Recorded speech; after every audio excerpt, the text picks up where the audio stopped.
Assalamualaikum warahmatullahi wabarakatuh. Perkenalkan, nama saya Tony Ferdian Apriliano dari kelas Ekonomi Syariah K semester 5, NIM 401190321. Di sini saya akan mempresentasikan tugas dari mata kuliah Manajemen Konflik dan Strategik yang bertema konflik dalam organisasi, performansi kerja, dan produktivitas kerja. Kali ini saya akan menjelaskan tentang produktivitas organisasi. Hakikat produktivitas. Produktivitas organisasi bisa dilihat antara rasio hasil produksi atau kegiatan dengan sumber daya yang digunakan, seperti modal, tenaga kerja, bahan, dan tempat pengelolaan. Ada dua produktivitas. Yang pertama, produktivitas total, yaitu membandingkan nilai pengeluaran dibagi dengan total pemasukan. Dan yang kedua, produktivitas parsial, membanding total nilai pengeluaran dengan nilai dari kategori utama masukan, menggunakan total keluaran dibagi masukan parsial. Selanjutnya, usaha-usaha peningkatan produktivitas. Yang pertama, moral kerja yang baik. Yang kedua, meningkatkan layanan kepada customer. Yang ketiga, memanfaatkan waktu luang. Yang keempat, meminimalisir faktor penghambat seperti apatis, egois, dan permusuhan. Yang kelima, tenaga kerja berkualitas.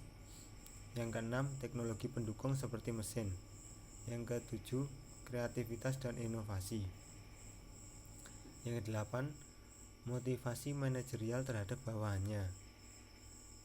Selanjutnya, kejelasan tupoksi kerja karyawan, disiplin waktu, memperbaiki hasil evaluasi, menghindari terlalu banyak program dan produktivitas rendah, peninjauan kembali perencanaan dan perbaikan jika diperlukan, penggunaan metode kerja yang baik, pengawasan kerja secara tegas, dan pengadaan pelatihan untuk meningkatkan keterampilan dan pengetahuan tenaga kerja.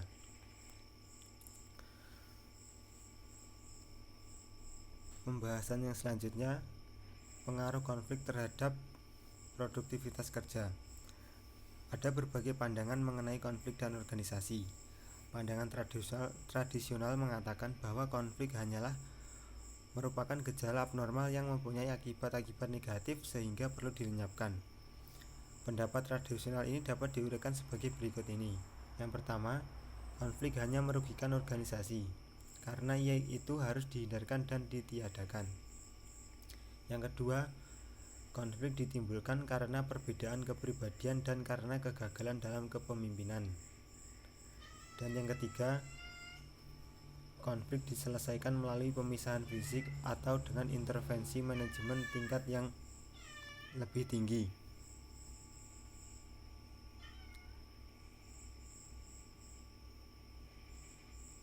Sedangkan pandangan yang lebih maju menganggap bahwa konflik dapat berakibat baik maupun buruk. Usaha penanganannya harus berupaya untuk menarik hal-hal yang baik dan mengurangi hal-hal yang buruk. Pandangan ini dapat diuraikan sebagai berikut.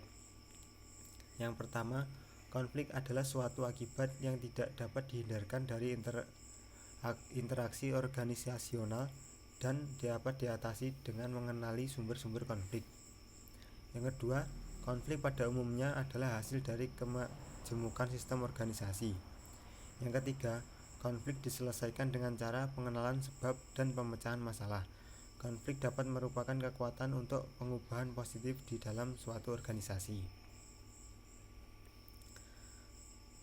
Kesimpulannya, konflik tidak selalu merugikan organisasi selama bisa ditangani dengan baik sehingga dapat mengarah ke inovasi dan perubahan, memberi tenaga kepada orang bertindak, menyumbangkan perlindungan untuk hal-hal dalam organisasi, dan yang terakhir merupakan unsur penting dalam analisis sistem organisasi. Selanjutnya, langkah-langkah untuk meningkatkan produktivitas kerja. Yang pertama, analisa situasi. Yang kedua, merancang program peningkatan produktivitas. Yang ketiga, menciptakan kesadaran akan produktivitas. Yang keempat, menerapkan program. Yang kelima, mengevaluasi program dan memberikan umpan balik. Terima kasih. Sekian presentasi dari saya. Bila ada kurang lebihnya saya mohon maaf yang sebesar-besarnya. Akhiran wallahu muwaffiq ila aqwamit thoriq. Wassalamualaikum warahmatullahi wabarakatuh.